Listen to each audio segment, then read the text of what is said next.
We are witnessing right now a massive and unabashed assault on voting rights, unlike anything we've ever seen since the Jim Crow era. This is Jim Crow in new clothes. Jim Crow in new clothes, a stunning phrase in a passionate speech blasting Republican efforts to limit voting rights by Georgia Senator Raphael Warnock. I'm Sam Roberts of the New York Times, and welcome to the New York Times Close Up. Despite racking up big gains in the House last November with a record turnout, Republicans are trying to make it harder for people to vote, especially Democrats and Black voters. The effort driven by the big lie that the election was stolen.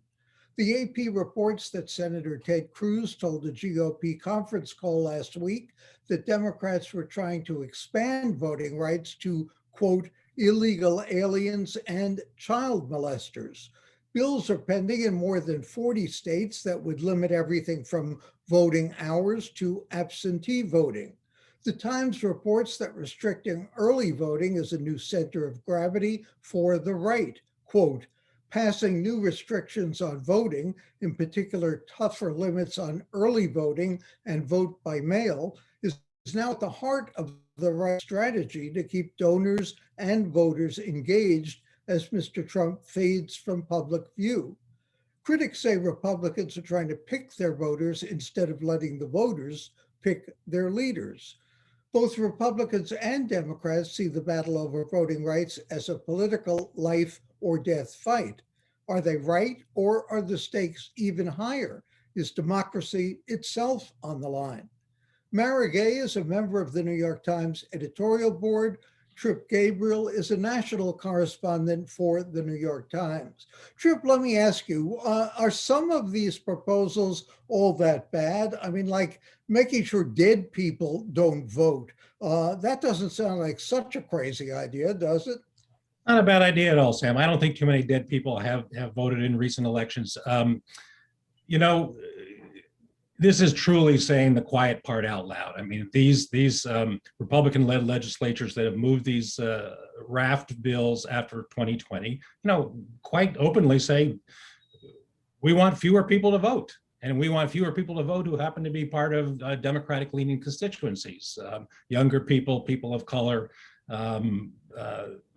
et cetera, et cetera. And the whole litany of reasons for seeking, so-called election security are without proven grounds in study after study after study. There just was no voter fraud. You referred to Trump's line about the 2020 election being stolen, a big lie, and that's correct. And that's why we're seeing, the action has moved not only in Republican state legislatures, but it's moved into Congress. Just this week, the Senate is now considering the House passed bill called For the People Act, which is really a very broad effort to counteract these state legislature is interested in restricting the laws. And can the federal government supersede state voting laws? How does that work? Yes, it can. These, the efforts are, sort of broad and from a Democratic perspective, very overdue. I mean, they would like to pass legislation that would outlaw partisan gerrymandering, for example, that would allow automatic voter registration. There's a lot of federal laws about voting. The Motor Voter Act, perhaps best known, but yes, they have the standing to do that. Mara, this is sort of a rhetorical question, if you will, but how do the Republicans or conservatives or anyone else justify reducing the pool of voters? How can you say we want fewer people to vote in effect? I know they're saying we want less voter fraud, we want fewer ineligible people to vote, but in effect, by having sweeping regulations like this without real evidence of fraud, as Tripp says, how do they justify that in theory? Well, I think, as Tripp said, this is really saying the quiet part out loud. Unfortunately, the Republican Party and this group of people is no longer committed to democracy, right? What they're committed to is holding on to power.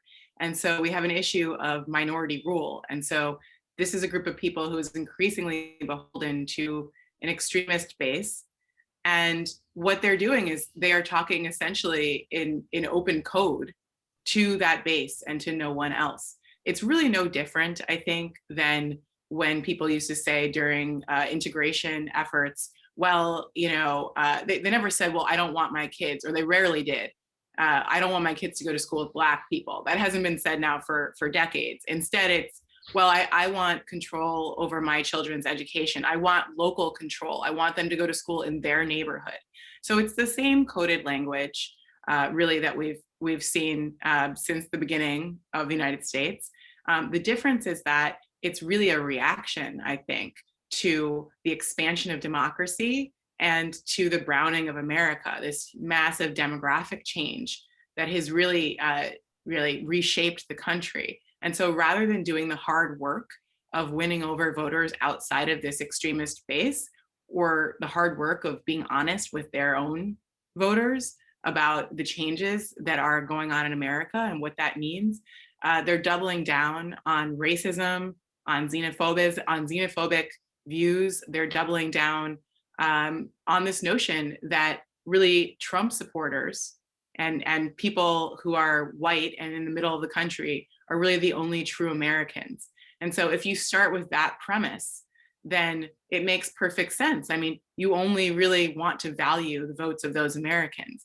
That's what they're not saying out loud, but they're essentially saying it without saying it. When the Republicans are raising so many suspicions, so many doubts, Tripp, how do they get people to trust in elections again? When they say elections are being stolen, when we need these safeguards, if we don't have these safeguards, it's going to happen again, whether it happened before or not. How do they get people to have any faith in elections, whether they win them or lose them? That's a very good question, Sam. I mean, the Democrats picked up 2 Senate seats in Georgia in special elections in January, and Georgia's normally a pretty safe Republican state. And one of the reasons that Democrats did win is that Republican turnout fell off from November, and a lot of voters believed Donald Trump's big lie that elections were, could not be trusted, and so they didn't show up. So it is an effort. It is a problem. The argument the Republicans have used to pass voter restrictions have gone from the need to prevent so-called fraud or actual fraud, which was pretty common over the last decade or so. It's moved now into a different kind of conversation in which Republicans start from the premise that, people don't trust elections anymore, and so we need to address that sense of distrust and implement, even tighter and stricter restrictions. And so it's a self-justifying argument that is really without merit at its base.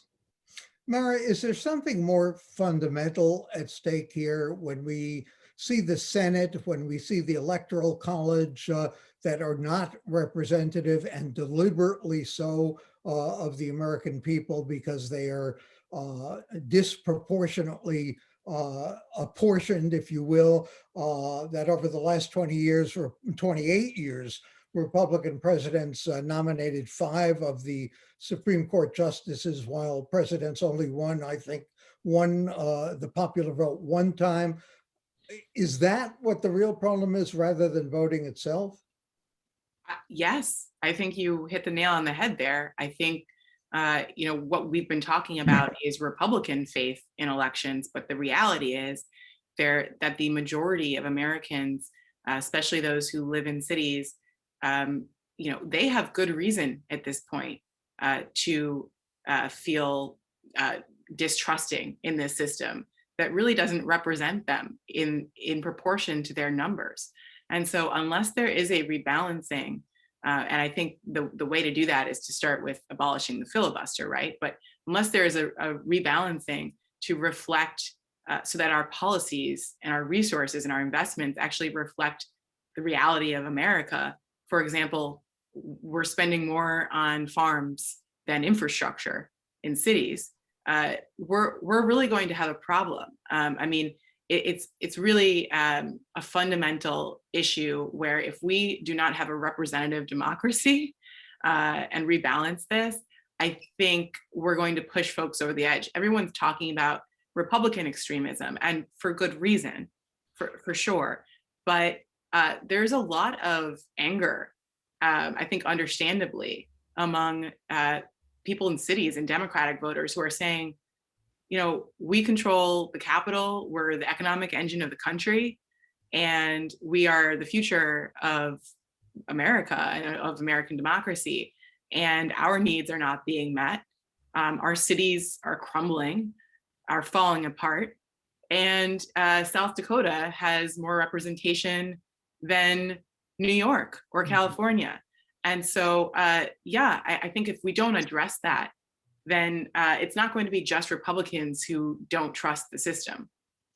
Trip, let's jump closer to home for a moment. You wrote recently about iconic scandals that New York governors have gone through. What makes this one involving Andrew Cuomo different from the previous ones? Well, Sam, you know, just so many things are colliding for Governor Cuomo right now. I mean, in this day and age, nobody wants a scandal around one's behavior toward staff members. You know, the accusations of harassment and even more serious sexual misconduct is deeply serious, and it's overlapping with, you know, a somewhat earlier but problem over Cuomo's handling of the pandemic. I mean, he began as a national kind of hero in the way New York handled the pandemic, and with the revelation that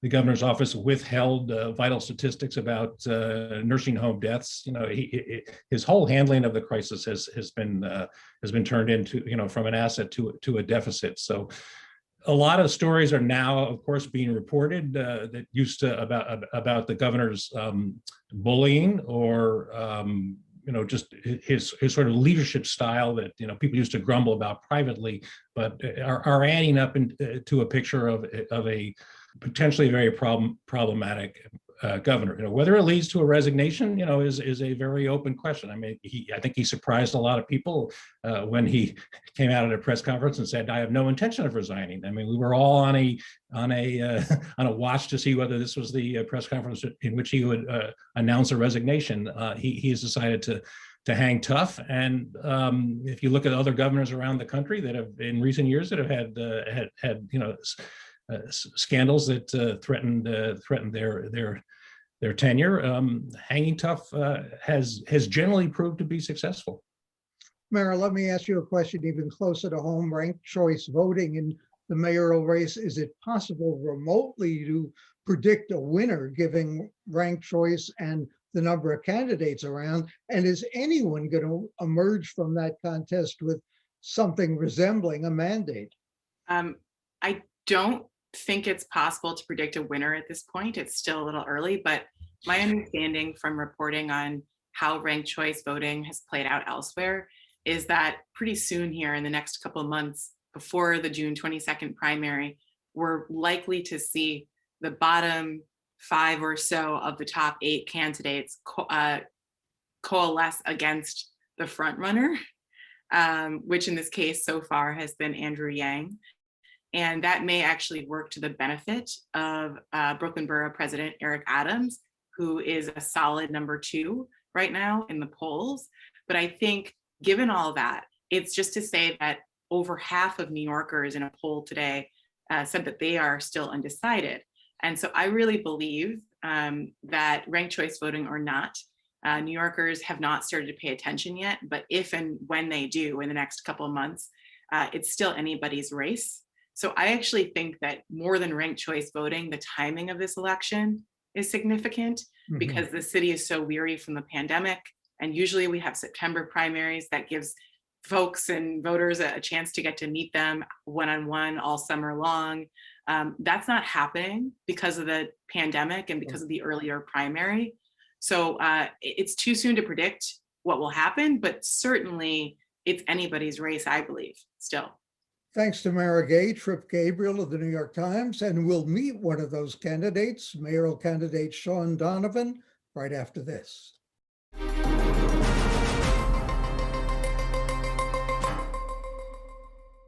We're less than 3 months away from the Democratic mayoral primary, and one of the many challenges our next mayor will have to deal with is fixing the city's public housing mess.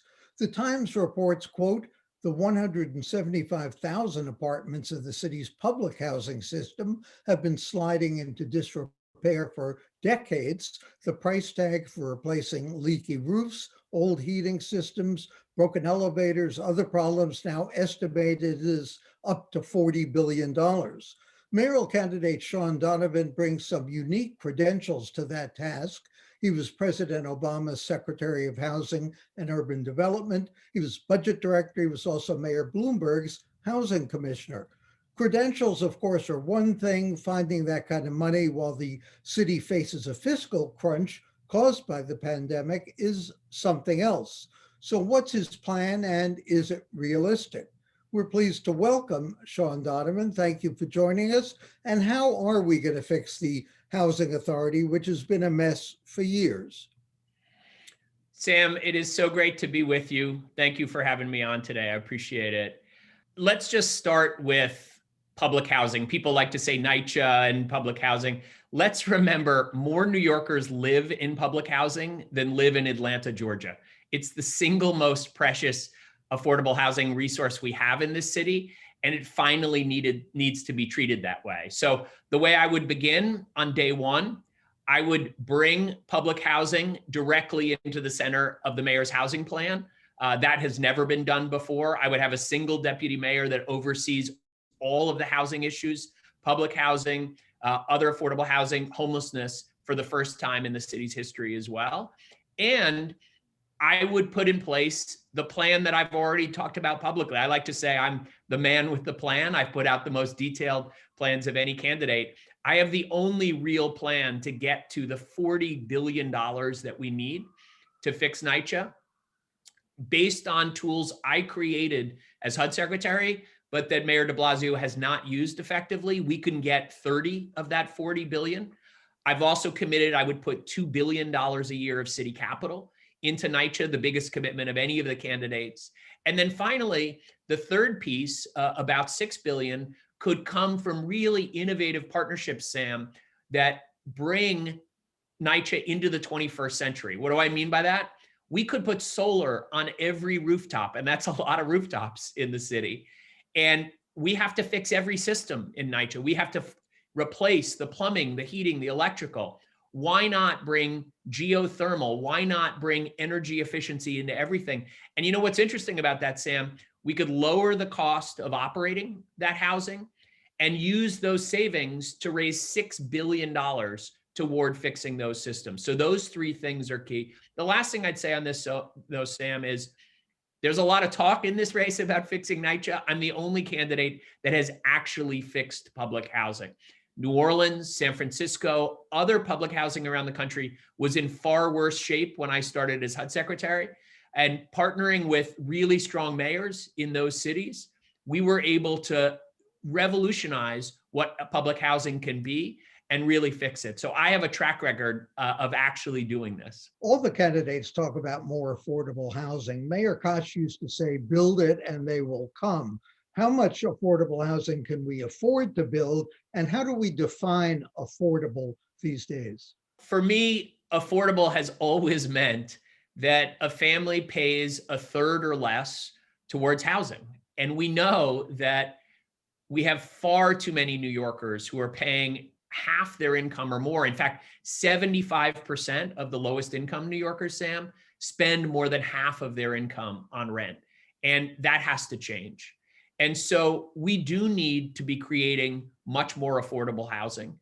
Part of that, Sam, as you know, is that we haven't asked every part of the city to do their fair share. We've seen that rezonings and affordable housing have been concentrated in low-income Black and brown communities for too long.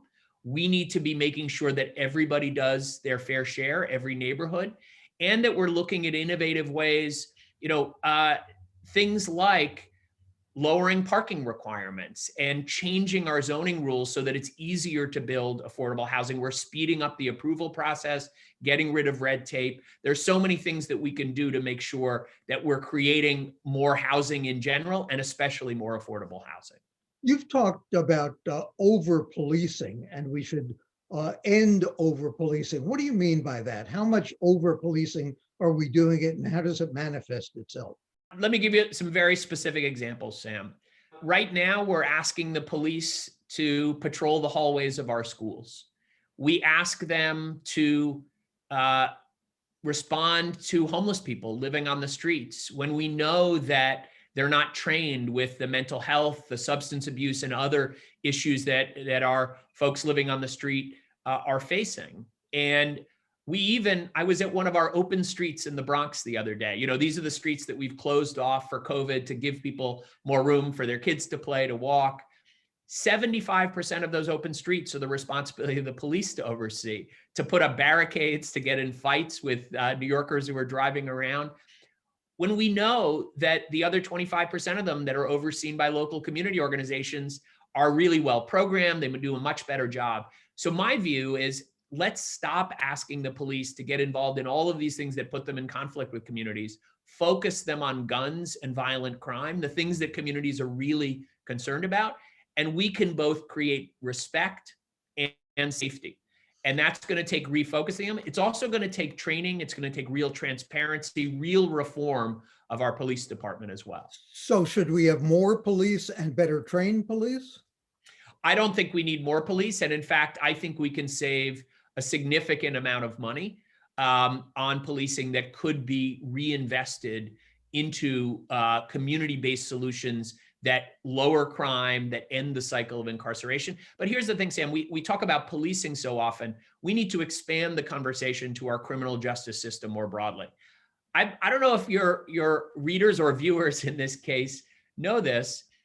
We spend over $400,000 per prisoner per year in our correction system in New York, and we get bad results. We have to finally close Rikers, and we need to shift that funding toward community-based solutions that we know work. And again, let me just give you a very specific example. Others are talking the talk on this. I've actually walked the walk. When I was housing commissioner in the city, I took housing vouchers and gave them to folks coming out of Rikers. I took a lot of abuse for it. People said, "What are you doing giving them to criminals?" Sam, after a year, 95% of those folks coming out of Rikers were stably housed, hadn't reoffended, were getting back to work. It was so successful, it's now been replicated in 40 cities across the country. That's how I know that if we really reoriented our system, caught people before they fell into prison for minor offenses, and redirected funding to community-based solutions, we could actually break the cycle of incarceration, lower crime, but also increase opportunity at the same time. Very quick question. You've released the most detailed education policy plan. How much should academic prerequisites be involved in middle school admissions, specialized high school admissions? Well, Sam, I appreciate you saying I've released the most detailed plans. I like to say I am the man with the plan. And last week we released the most detailed plan in every area, over 200 pages of plans about the future of the city. But on education specifically, one of the things I bring to this race that nobody else does is I've actually worked with the best mayors across the country, across the globe. I know that there are other ways to approach creating both excellence and diversity and integration in our schools. So to be very specific, instead of just having a testing approach starting as early as 4th grade, we should be looking at models like they use in Texas and other places where, for example, we say anyone who graduates near the top of their class in any of the middle schools should have the ability to get into our specialized schools. Those are the kinds of things we should be doing. We should also look at our models that are working. I like to say often, there's nothing wrong with New York that can't be solved by what's right with New York. We have schools that are both highly integrated and highly successful academically. They're arts-based schools, they're STEM-based schools, dual language schools. We should be expanding them and creating more of them rather than setting New Yorkers against each other in this And debate. we can replicate what's good, as you say. Thanks to Sean Donovan. Good luck at the mayoral race. And for the New York Times and CUNY TV, I'm Sam Roberts.